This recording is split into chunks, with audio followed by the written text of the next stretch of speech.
Okay, I will go ahead and call this September 8th Municipal Planning Commission meeting to order. I see we have one excused councillor, our MPC member. Can I have a motion to approve the absence? Ellen? Yes, I'll motion that Amanda Philpott is going to be excused. Okay, thank you. All in favor of that motion? That is carried. The minutes from our last meeting, which was a month ago, August the 11th. How do you wish to handle them? Neil? That was a motion to approve. Okay, thank you. Any errors or omissions or discussions on the minutes? Seeing none, all in favor of the minute motion? That is carried. We're going to slip down to information items. Down at the bottom of the agenda, we have a ratepayer who's running late and would like to attend the meeting, so 8.1. Oh, sure, let's approve the agenda. Arno. Thank you. Arno moves to approve the agenda as presented. All in favor of that motion? That is carried. Thank you. 8.1, AltaLink. Channelie, thank you. Good morning. AltaLink is proposing to install a telecommunications tower to monitor the operations of the Latham solar electric system. The tower will be located within the substation. The applicant provided notification to the adjacent landowners. There were 18 stakeholders notified. There was no concerns raised regarding the project.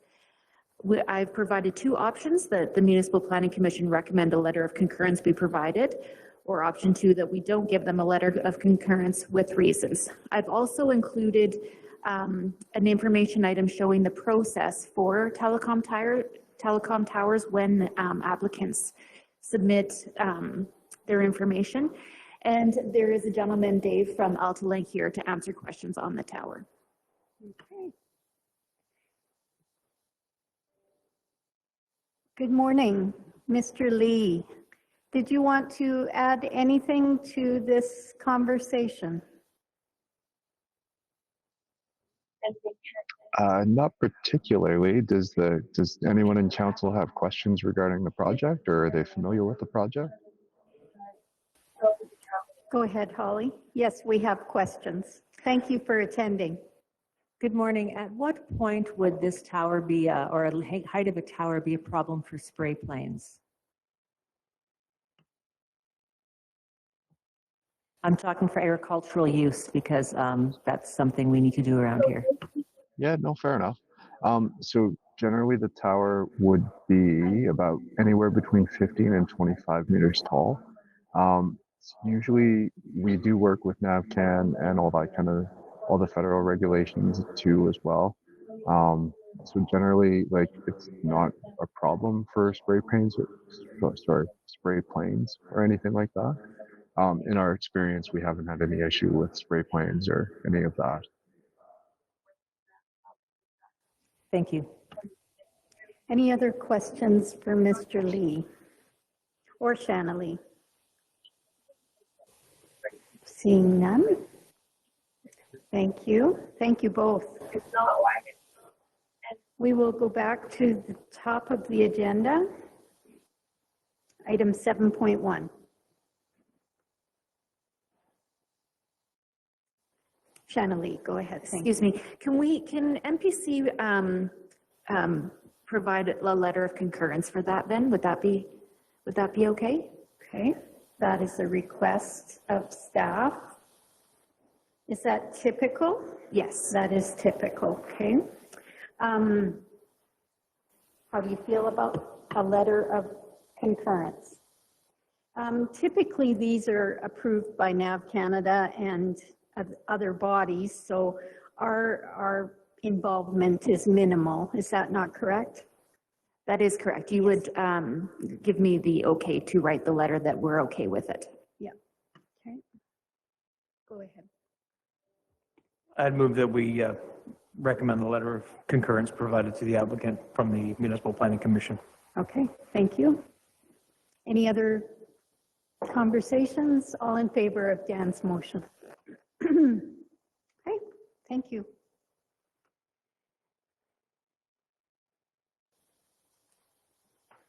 Seven point one.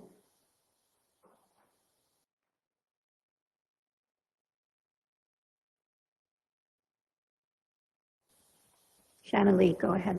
Thank you. This application is for the construction of an industrial scale solar system. The AUC approval was received on July 12th, 2022. Access to the parcel is off Highway 1 and then through an existing industry road on the parcel south and then onto the subject parcel. The applicants must obtain an access easement from the parcel to the south. Alberta Environment's approval includes that there not be any construction from April 15th to August 15th during the grassland breeding period. The site plan meets all the applicable setbacks. There was no issues or concerns from staff. There was no response from adjacent landowners, and we're recommending approval with conditions. Thank you, Shanna Lee. We have a guest. Hello. Would you like to come to the front and speak into the microphone? And we'll do some introductions while you're making your way. Neil, would you like to start? You bet. Neil Johnson, Division 10. Eleonora, Division 7, Rosemary Division. Hi, Greg Screever, Division 5, Lake Resort and Castles. Good morning. I'm Kelly Chrisman, and I'm from the west side of the county, around Bassano. Good morning. Arno Dirksen, Division 9, Gem area. Welcome, Matt Fensky, County Administrator.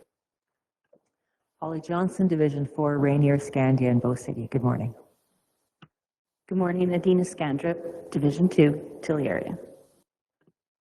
Good morning, Dan Short from Division 1, Rolling Hills. Welcome. Hi, I'm Lynette Kopp, Division 3. I'm Patricia Millicent area. Pam? I'm Pam Elliott, Admin Assistant, Planning and Development. And behind you is Sandra Stanway with the Brooks Bulletin.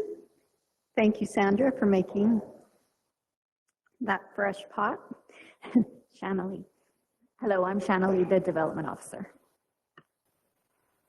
And I'm Maria Jackson, the Supervisor of Planning and Development.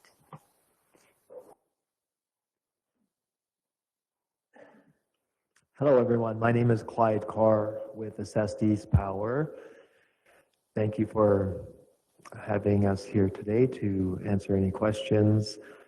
Normally, I would have my regulatory expert here with me, but unfortunately, she had a vacation that was already planned and was really difficult for her to go change those plans. So I'm here on my own. Our environmental consultant said that he could be available by phone if we needed to dial him in. I don't know if that's a possibility. We'll see if we have any questions. How's that sound? Sure, yeah, because he can answer questions a lot better than I can regarding environmental protection plan and reclamation plan and that sort of thing. But I'll do my best. Okay. Yeah, he's not in Alberta, so he couldn't be here in person, but he's on standby right now. So. Okay.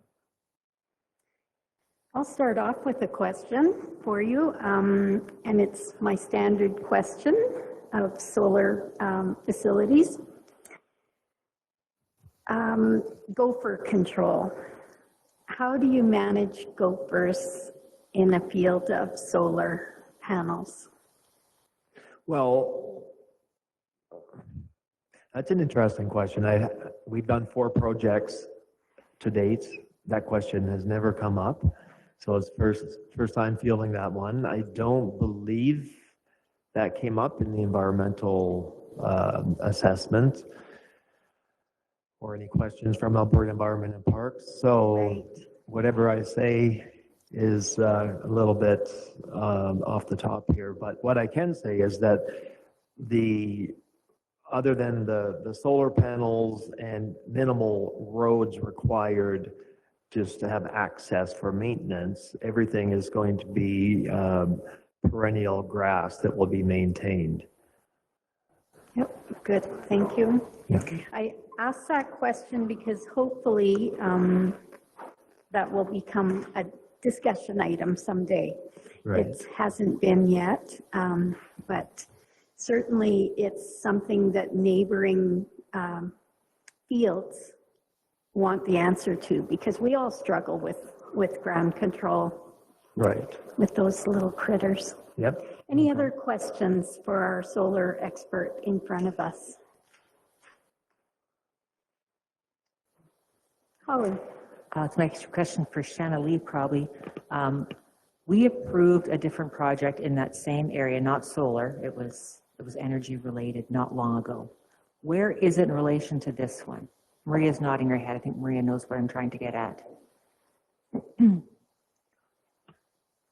Go ahead, Maria. If I am thinking of the right project, that's the New Bit Data Center. And that is on the other side of the 876. So it's a few sections away, but in relatively the same location. Dan, question. Just one quick question when it comes to the reclamation and whatnot. If the panels start to wear out, die, not produce anymore, is that time to get rid of it, or is it just time to put a new panel on and keep going? The solar panels have a very, very long life. Just that's my first comment on that. And they never just die. Over 30 years, they would just gradually lose their capacity by about 0.5% per year. If a panel malfunctions or breaks, something happens to it, then yeah, it's going to have to get swapped out. Good, thank you. Holly, did I see another hand? Another question? I did actually have two. So in terms of neighbors, if I'm looking at the picture, there's no neighbors within several miles. It's prairie. Is that correct? There was no bigger map. I just ran off along another map to try to figure out where exactly it was. And the second was just, is there going to be someone on site after it's completed, or just monitored remotely? Like if there's a problem, or how with the long-term, how's it going to work? Okay, well, first question in terms of neighbors, are you talking about residential people? Yeah, the nearest house is over 2 kilometers away. I believe it would be to the west on the other side of, what's the name of So yeah, quite a ways away. In terms of, did you say you wanted to have a little better idea exactly where the site is? Do you know where the? No, that's okay. No, I was more concerned about just the long term, about how it's going to be taken care of. If converters go offline or those kinds of things, is someone actually on site or just be remote? Right. So there will not be a person on site on a regular basis. People only go there just for checking up on the plant, maintenance, things like that. So not a whole lot of traffic, and there will definitely be remote monitoring, although we don't have all of those plans in place right now, but that's the expectation is that it would definitely be monitored remotely, as well as regular checkups as well. So if something happened, they would know about it like right away. Thank you. Yeah. Maria. I'm sorry, I just have to correct my answer to your last question, Councillor Johnson. The New Bit Data Center is right here in relation to, can you see where my mouse is? So not on the other side of the 876. I was incorrect on that one. So that's still in that vicinity. Sorry about that. Okay, Lynette, question? As part of I'm not sure what paperwork we have here. The decision from the AUC, I guess, is requesting anti-reflective coating on the solar panels. Why don't they all just have that? Like, They do. It's pretty standard nowadays, yeah. So we have a recommendation put forward by staff for the construction of a solar array facility subject to the following conditions. How do you wish to handle the recommendation? Dan? Motion, we make that approval. Approval as recommended? Yep. Thank you. Any other conversation, concerns? All in favor of Dan's motion? That is carried. Well, thank you very much. Thank you for coming in today and answering our questions.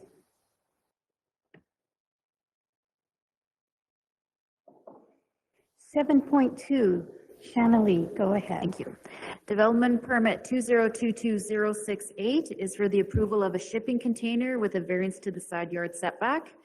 The existing dwelling and deck were approved in 2015. The applicant is using the shipping container for storage of household items. They're requesting a variance of 50%. They want to be 5 feet from the side yard instead of 10. There was no issues or concerns from staff. There was one response from an adjacent landowner against the requested variance, and it's included in your package. IDP, there was no concerns or issues. I've provided 3 options. Option 1 is to approve the permit with the variance. Option 2 is to approve the shipping container without a variance, which would require him relocating the shipping container. And option 3 is to refuse the permit with a reason for refusal. Well, that's very clear recommendations. We have lots to discuss here. So my question is, whose land are they parked on? Would that be road allowance? Shanley? They're on their own land. They're just only 5 feet from the side yard. Okay. The adjacent landowner that responded is across the road. Okay, thank you.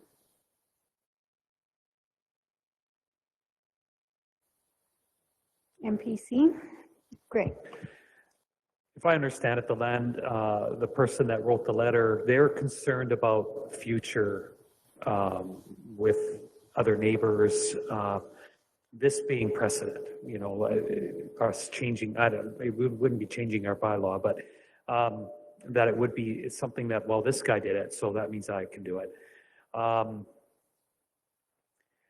think that's probably the main concern I have is that how do we say in the future that you can't do it, even though we allowed one guy to do it, we're not allowing others to do it. So that's one of my concerns that I'm kind of grappling with. Ellen? And I appreciate your concern as well. However, I think it's such a minute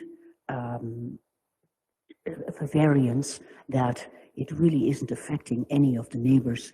And these usually come individually to us and we make an individual decision. This applicant was not aware that you need a special permit for a shipping container, and I think it is not well known that you need such a permit in the county. So I would be in favor of this particular request. Dan? I'm feeling the same way Councillor Screever is about setting the precedent. And as far as not knowing there's a permit required, it's never hard to call and check to see what you need for permits before you do something. The forgiveness and permission debate, maybe it's better to ask for permission when it comes to stuff like that. Yeah, this falls in that category of doing first and then asking for forgiveness later. What's the deterrent from that, right? So, Arnold? Great. Just a question, that acreage beside it, is there a house on it now? Is there a house on it now? And in the future, will there be, what's the development of that acreage beside it, or that lot beside it? Do we know? Shanley.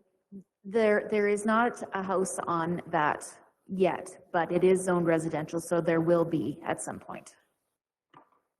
Yeah, go ahead, Greg. So another concern is that when the owner of that lot decides to build something, this container has already been approved to be on that property line. So it could cause a problem with the owner of the other lot, even though they haven't come forward.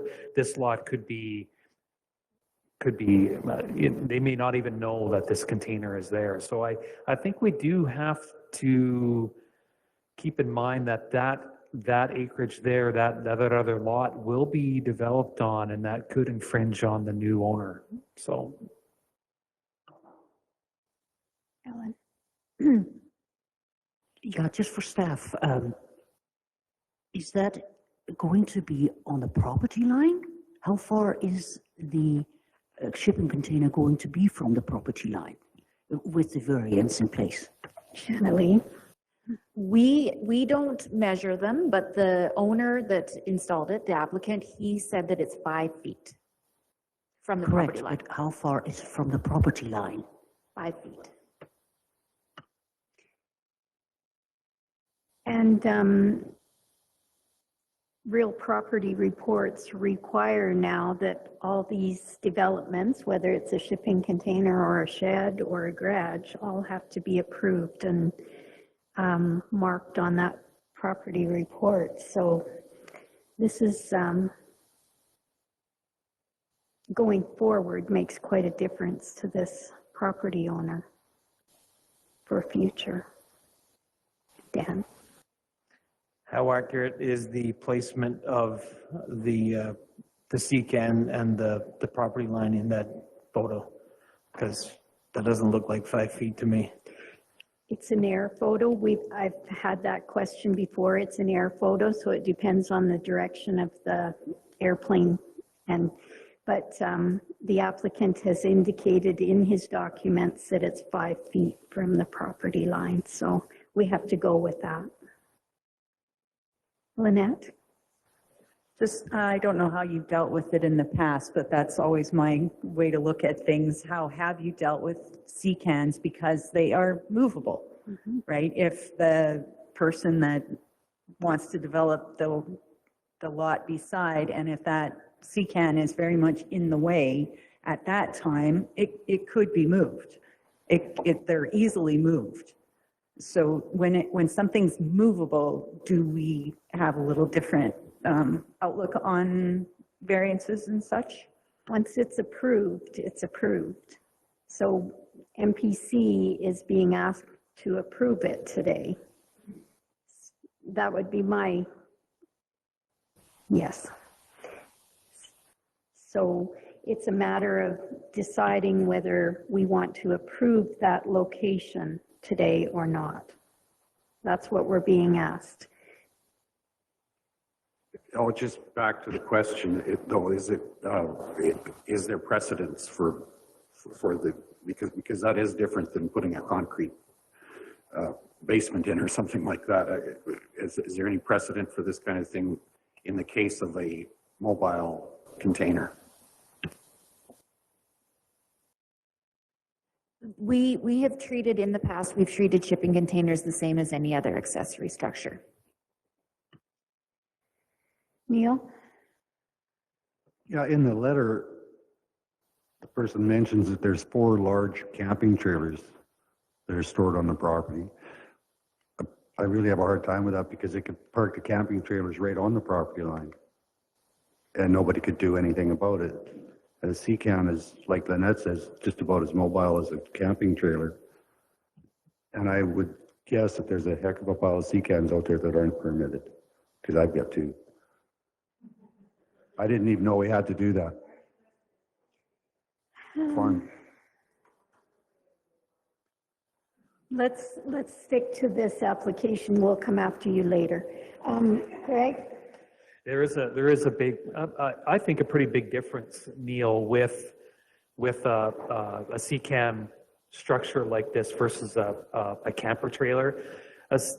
As noted in the applicant's application, is that it's costly to move one of these. So it's more like a structure. It's like a shed, or even more so than a shed. It costs money to move these things and takes equipment to do it, whereas a camper trailer, it takes a pickup truck. So there is a reason why he doesn't want to move it, because it's going to be costly for him. So that's... And more to the point of the 4 trailers is that we have a limit. If you read our land use bylaw, I think they're pointing more towards our land use bylaw, but that's another conversation. So don't get bogged down on the 4 trailers, please. Let's deal with the shipping container and how we would like this to move forward. Arnold? I think option 2 maybe makes sense to me. I mean, it's not hard to move. It really, that's all in context. If we're concerned about creating precedent and a permanent structure there that is mobile, now is the time to deal with it. I don't think there's any problem having the structure there. It's just 5 feet. It just needs to be 10 feet from the property line, which I don't think is an unreasonable consideration. That's what our regulations say, and I don't think that's a particular hardship if it's going to cause problems in the future, and I think that's our long-term consideration. So to me, it seems option 2 is a reasonable one. Is that a motion? I wasn't making it a motion at this point, but I guess I'm interested to see what others think. Okay. Thank you. Any other thoughts? Neil? Yeah, I agree with what Arno just said. And I don't think it costs $1,000. You just get a loader, pick it up and move it. It'll take you 2 minutes. Okay. Yeah. Any other thoughts on this option 1, 2, or 3? MPC? Adina? I'd like to make a motion that we go with option 2, that he moves the CCAN so that it is 10 feet from the property line. Okay. Any other discussion before I call the question? All in favor? That is carried. Okay, thank you.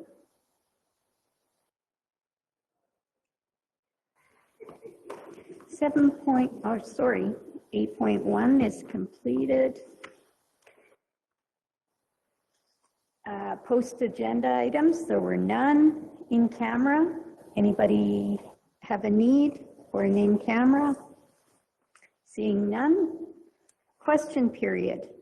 Any questions of staff, council? Seeing none, I'll adjourn the meeting.